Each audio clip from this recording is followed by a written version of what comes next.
Let me tell you a secret. Life doesn't open up when you grab it tighter.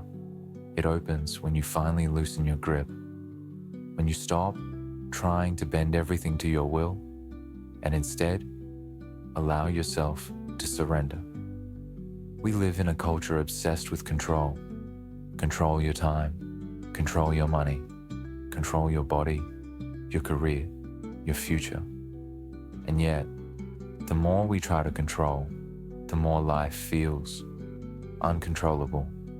It's like holding sand in your hand. Squeeze harder and it slips through your fingers. Every great tradition, from east to west, has tried to warn us. The Buddhists spoke of non-attachment, the Stoics of amor fati, the love of fate, and the yogis of Ishvara Pranidhana, surrender to the divine order. Different languages, different cultures, yet all pointing to the same truth. Peace begins the moment we stop clinging. I learned this lesson the hard way. For years, I carried this pressure like a weight on my back.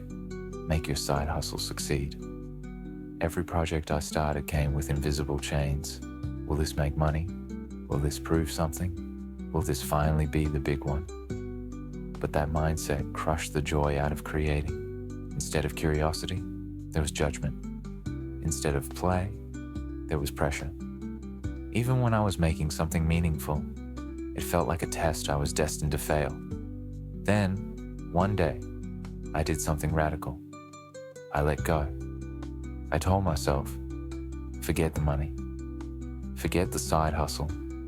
Just create for the sake of becoming more alive, for self-mastery, for growth. And something shifted instantly. The weight disappeared. The energy returned. I stopped waiting for creativity to give me a result. And suddenly, the process itself became the reward. And here's the strange part. When I stopped obsessing over the outcome, my creativity actually flourished. I had more energy, not just for making things, but for living. Conversations felt lighter. Work felt easier. Even my body felt more awake. It was as if, by loosening my grip on one thing, the rest of my life opened up. That's the paradox of surrender. It doesn't weaken you. It strengthens you. The Buddha compared clinging to holding a burning coal. We think we're protecting ourselves by holding on, but in truth, we're only burning our own hand. The Stoics echoed this. Epictetus taught that freedom begins when we stop demanding the universe obey us and instead align with what it gives. And Ishvara Pranidhana reminds us that life has its own rhythm, far greater than the small story we try to force. When we resist, we fight against the current. When we surrender, we flow with it and discover we had more strength all along. Now, surrender is often misunderstood. We think it means giving up, being passive, letting life walk all over us. But real surrender is not defeat. It's the courage to stop demanding certainty and trust the uncertainty instead. It's not about doing nothing. It's about acting without attachment. Imagine an archer pulling back their bow. They practice, they aim, they release. But once the arrow leaves their hand, the wind, the distance, and fate itself take over. Surrender is recognizing you never controlled the target anyway. When I let go of my obsession with side hustle success, it wasn't that I stopped creating. In fact, I created more, but the creation was pure again, not poisoned by expectation.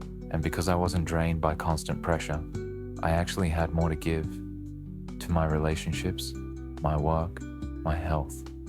This is the quiet miracle of surrender. By releasing what you can't control, you regain what you can, your clarity, your energy, your presence. So here's my invitation to you. Look at your life right now. Where are you gripping so tightly that your knuckles have turned white? What outcome are you clinging to so fiercely that it's draining the very joy from the process? What would happen if you let go? Not in despair, not in weakness, but in trust. Because here's the secret. The moment you surrender, you don't lose control. You gain something far greater. You gain yourself. And when you return to yourself, life begins to resonate.